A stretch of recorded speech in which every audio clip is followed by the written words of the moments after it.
سلامونه وخت مو بخیر. نن شنبه د تلیا میزان 14 او د اکتوبر 15 نیټه ده. پام وکړئ د دې مهال خبرونو ته. په پیل کې هم د څو مهمو خبرونو سره ټکي. د داعش مرکزونه د افغانستان له خاورې بیرون دي. روسیه به ډېر ژر اسلامي امارت نوم د ممنوعه ډلو له لیست څخه وباسي. جرمني د افغانستان له خصوصي سکتور سره همکاري کوي. پاکستاني پولیسو یو ځل بیا د پښتون ژغورنې د لوی قومي جرګې د مخنیوي هڅه کړې. او د ایران د بهرنیو چارو وزیر له حزب الله د ملاتړ د دوام ژمنه کړې.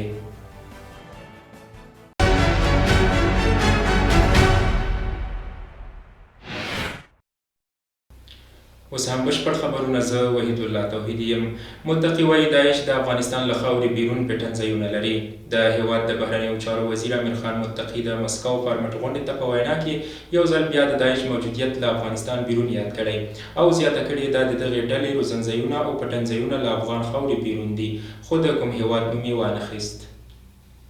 د افغانستان اسلامي امارت د بهرنی چارو سرپرست وزیر امیر خان متقي دغه څرګندونې د مسکو فارمټ غونډې ته وکړې. نوموړي ټینګار وکړ چې دغه ډله د بریدونو لپاره له نورو هیوادونو افغانستان ته داخليږي. متقي د سیمې هیوادونو غوښتل ترڅو د خپلو هغو اتباعو مخنیوي وکړي چې د دوی له لوري د ورانکارو عملیاتو لپاره افغانستان ته استول کیږي. متقي دا څرګندونې په داسې حال کې ترسره کوي چې 3 ورځې وړاندې سرپرست حکومت ویل داعش په بلوچستان او پښتونخوا کې روزنځایونه لري او د دوی په ادعا په یو ویډیویي پیغام کې غړي هم په دې خبره اقرار کوي. بل خوا بیا د روسیې د بهرنیو چارو وزیر سرګی لاوروف لویدیځو هیوادونو ته په یو وینا کې غوښتنه وکړه چې د افغانستان د جګړې وروسته رغونې چارې بیا پیل کړي او پر دې هیواد بندیزونه لرې کړي. نوموړي دغه څرګندونې د مسکو فارمټ غونډې پرانیستونکې وینا کې وکړې. لاوروف زیاته کړه چې باید بشري مرستې زیاتې شي ځکه په افغانستان کې 23 میلیونه وګړي مرستو ته اړ دي. په دې غونډه کې د روسیې، چین، پاکستان، ایران، ازبکستان، قزاقستان، قرغیزستان، تاجکستان او ترکمنستان استازو او د افغانستان سرپرست حکومت د بهرنیو چارو وزیر امیر خان متقي هم ګډون کړی و.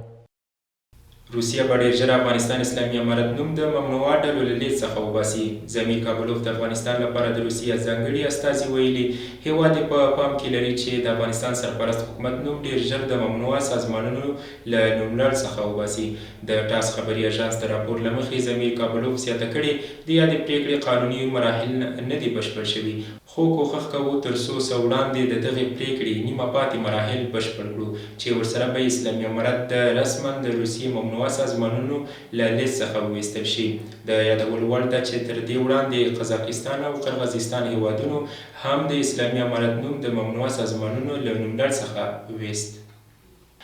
نورستان کې د ترافیکي پیښې له امله 7 تنه مړه شوي. د نورستان ولایت کلتور ریاست مسؤلین وایي د لویدیځ نورستان د واغ ولسوالۍ بیجیګل سیمه کې تېره ورځ شاوخوا 3 بجې یو موټر له سړک څخه اوښتی او سیند ته ولوېدلی چې په پایله کې 7 تنه مړه او 9 نور ټپیان شوي دي.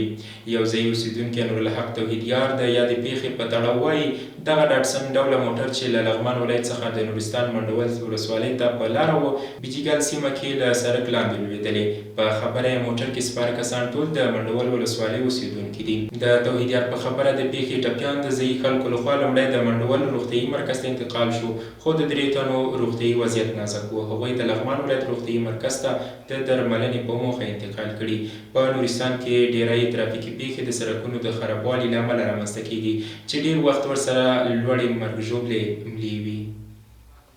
په پنجشیر ولایت کې د ګازو ډبې د چاودنې له کبله 6 کسان ټپیان شوي. د پنجشیر ولایت امنیه قمندانۍ ویان عبیدالله فاروقي وایي دغه ولایت عبدالله خیل درې اړوند سیمه کې د ګاز ډبې د چاودنې له امله 6 کسان ټپیان شوي.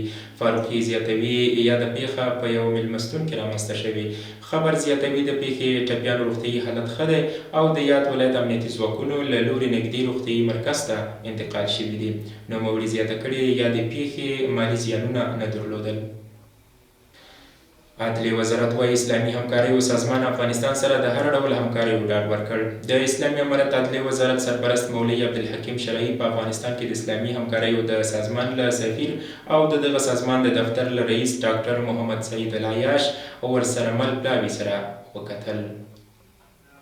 د عدلیې وزارت مطبوعاتي دفتر وایي په دې کتنه کې د تقنیني سندونو د پروسې، د امر بالمعروف او نهي عن المنکر پر نوي قانون، د شرعي احکامو پر تطبیق او یو شمېر نور مسایلو بحث وشو. مولوي عبدالحکیم شرعي د تقنیني سندونو د پروسې په اړه د اسلامي همکاریو سازمان سفیر ته معلومات ورکړل او ویل قانوني اسناد د اړوندو څانګو لخوا تثبیتیږي او د عدلیې وزارت یاد سندونه څیړي چې د هرې مسلې او موضوع د حل لپاره له فقهي سرچینو څخه کار اخلي. ښاغلي شرعي د اسلامي همکاریو د سازمان سفیر ته د امر بالمعروف او نهي عن المنکر د نوي قانون په اړه هم معلومات ورکړل چې په دې وروستیو کې د امیر المؤمنین لخوا تصویب شوی دی. محمد سعید العیاش د اسلامي قوانینو تطبیق د اسلامي ټولنې اړتیا وبلله او له افغانستان سره د دغه سازمان د همکاریو د دوام ډاډ ورکړ.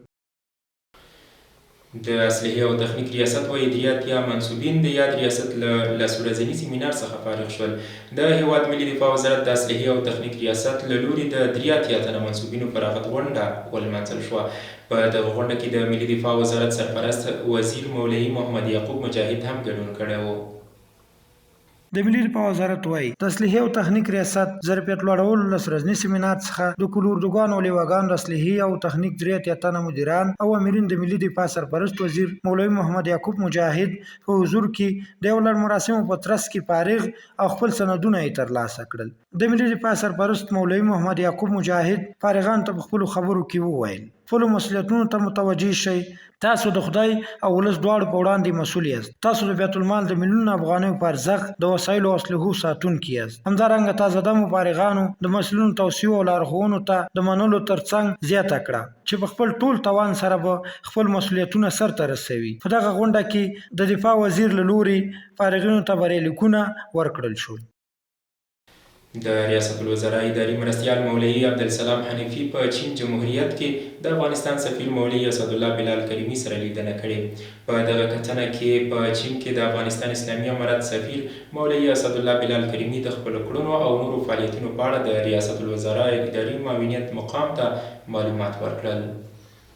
بلال کریمي وویل د سفارت مسؤلین د دواړو هیوادونو ترمنځ په بیلابیلو موضوعاتو په ځانګړي ډول سوداګرۍ او پانګونې په برخو کې د مثبت لاسته راوړنو یادونه وکړه. کریمي زیاته کړه اوس مهال په چین کې افغان سوداګر او پانګوال پراخ حضور لري او په یاد هیواد کې هر ډول سفارتي او کنسولي خدمات فعال دي. د ریاست الوزرا اداري مرستیال مولوي عبدالسلام حنفي په دې کتنه د خوښۍ څرګندولو ترڅنګ په چین کې د افغانستان اسلامي امارت سفارت د مسؤلینو کړنې او فعالیتونه وستایل. د ریاست الوزرا اداري مرستیال زیاته کړه افغانستان او چین د اوږدې تاریخي فرهنګي او اقتصادي اړیکو لرونکي دي او د دې سفارت مسؤلین باید د هغو د لا زیاتې پیاوړتیا کوښښ وکړي. ښاغلي حنفي همدارنګه په چین کې د افغانستان سفارت د مسؤلینو څخه وغوښتل چې په هغه هیواد کې میشتو افغانانو ته د لا ښه خدماتو برابرولو کوښښ وکړي.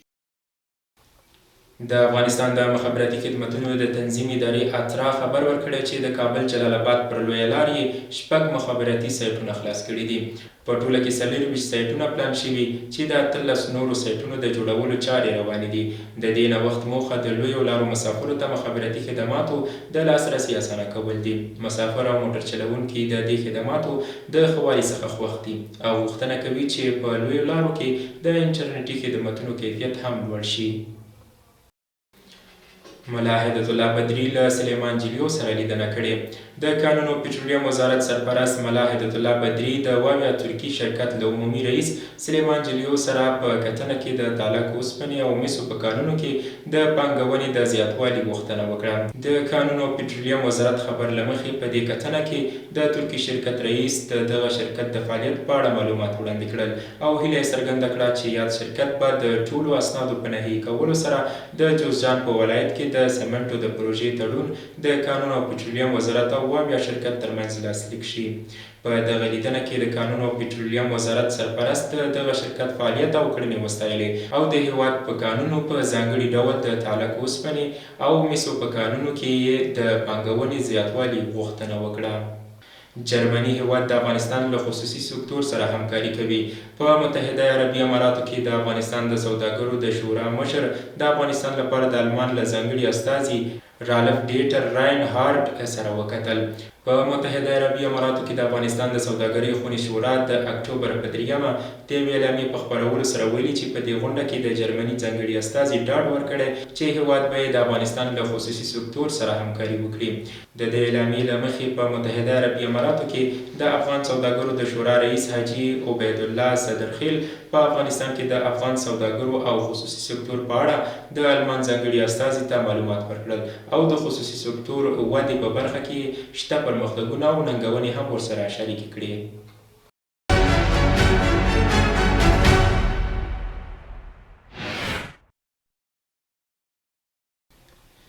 پاکستاني پولیسو یو ځل بیا د پښتون ژغورنې غورځنګ لخوا د لوی قومي جرګې خیمو ته اور ورته کړی.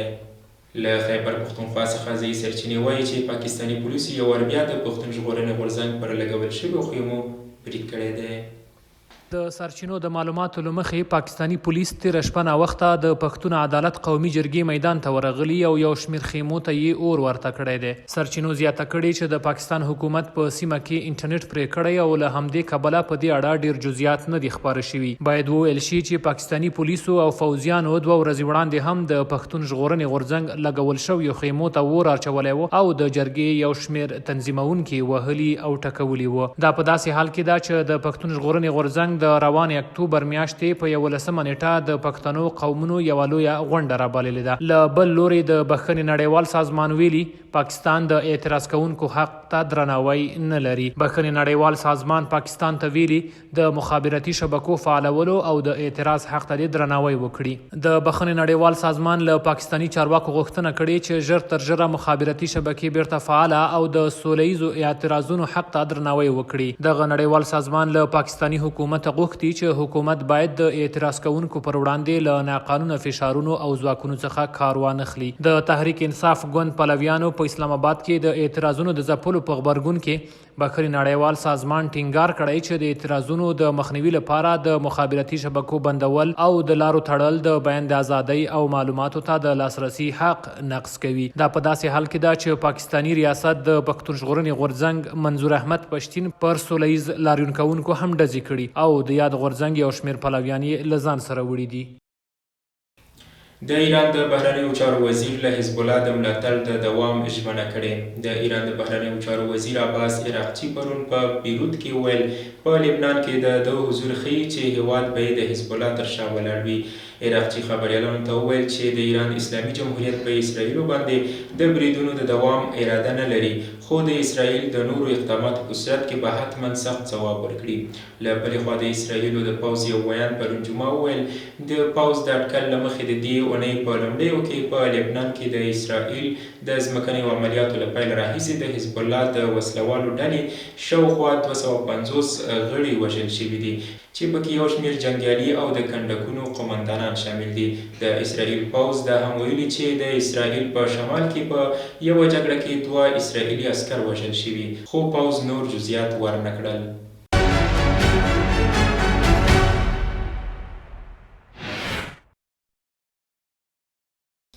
او وروستی خبر مو دا چې مولوي احمد الله وثیقه ورسره پلاوي د قطر هیواد د ورزش له وزیر سره لیدلي. د اولمپیک کمیټې بدني روزنې او ورزش عمومي رئیس مولوي احمد الله وثیق او ورسره مل پلاوي چې د یاد د ریاست فني او مسلکي معاون حافظ احمد جان زدران او په قطر هیواد کې د افغانستان سفیر ډاکټر محمد نعیم وردک مل و د قطر هیواد د ورزش له وزیر الشیخ محمد بن خلیفه بن احمد الثاني سره لیدنه وکړه. یاد خبر د اولمپیک بدني روزنې او سپورټ لوی ریاست په خپله ایکس پاڼه خپور کړی دی. خبر زیاتوي په دغه لیدنه کې د یاد هیواد د ورزش وزارت د پراختیا رئیس محمد عیسی الحرمي هم شتون درلود. په دې لیدنه کې ښاغلي وثیق د افغانستان ورزش په اړه معلومات وړاندې کولو ترڅنګ د وروستیو ورزشي لاسته راوړنو یادونه وکړه. مولوي وثیق زیاته کړه چې د اسلامي امارت له حاکمیت وروسته په ټول هیواد کې بشپړ امن راغلی او اوس په افغانستان کې ورزش ته غوره زمینه مساعده ده او د بهرنیو سیالیو کوربتوب ته فرصتونه موجود دي. د کوربه قطر هیواد د ورزش وزیر ښاغلي الشیخ حمد بن خلیفه بن احمد الثاني د افغانستان د ورزش رهبري ته ښه راغلاس ویلو ترڅنګ د افغانستان د ورزش په وروستیو لاسته راوړنو خوښي څرګنده کړه. ښاغلي احمد الثاني په خپلو خبرو کې د افغانستان له ورزش سره د بشپړې همکارۍ ډاډ ورکړ او زیاته یې کړه موږ مخکې هم د افغانستان له ورزش سره همکاري کړې دي او راتلونکي کې هم د افغانستان له ورزش سره همکاري خپل ویړ بولو. د هیواد د ورزش ادارې عمومي رئیس مولوي احمد الله وثیق او ورسره مل پلاوي 2 ورځې وړاندې د قطر هیواد په رسمي بلنه یاد هیواد ته تللی دی او تمه د 2 ورځې به نور هم د یاد هیواد له ورزشي مسؤلینو سره لیده کاته وکړي. د موج نیوز رانو کتونکو دا و د دې مهال مهم او وروستي خبرونه. تر بیا ښه وخت ولرئ.